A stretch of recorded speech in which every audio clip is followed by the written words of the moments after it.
You're in a class, it's near the beginning of the semester, you write an exam or you hand in an essay and you don't get the mark that you desired. Okay, so what are your options? Well, one option would be, so you've hit an anomaly, things didn't happen the way you wanted them to happen, and so maybe you say, geez, that was a boring and stupid class anyways, this gives me an excuse to get out, and so that's not such a negative thing. Or you think, oh well, I really better buckle down and study, and you decide to stay in the class. So basically what you've done is maintained your framework. I'm going to work through this class, but you've decided to modify some of the subroutines that make up that frame.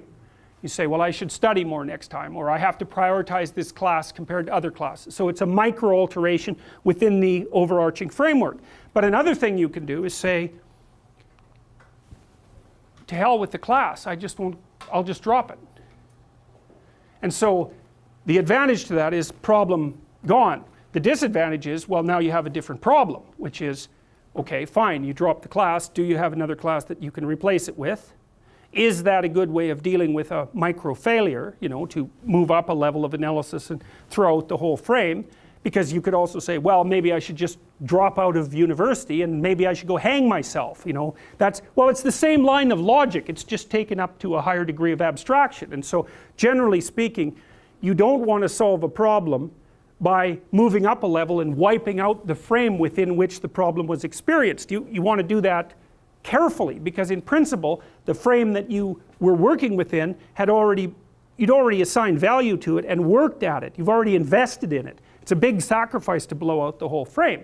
Now sometimes you can do it.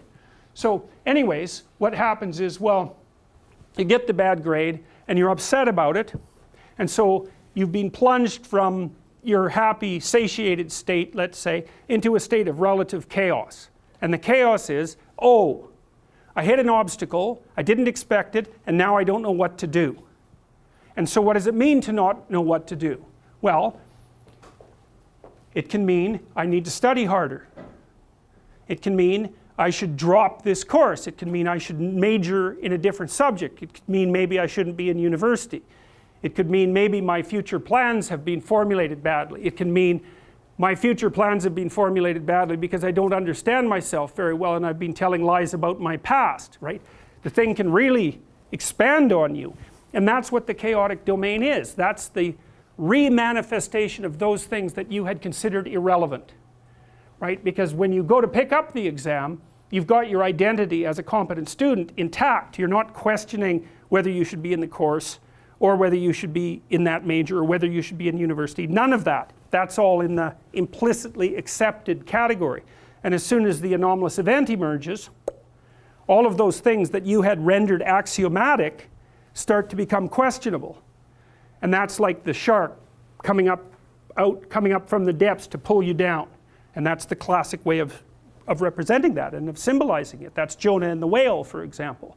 So it's something is manifests itself from the deep unknown and pulls you under, like an alligator at a water hole, which is, I'm sure, one of the sources from which we derived that particular kind of mythological representation. Because you can imagine that when we were on the veldt, after living on trees, we had to go down to the damn water holes, and you've watched enough nature programs to know what a Nile crocodile can do to a water buffalo. It's not pretty.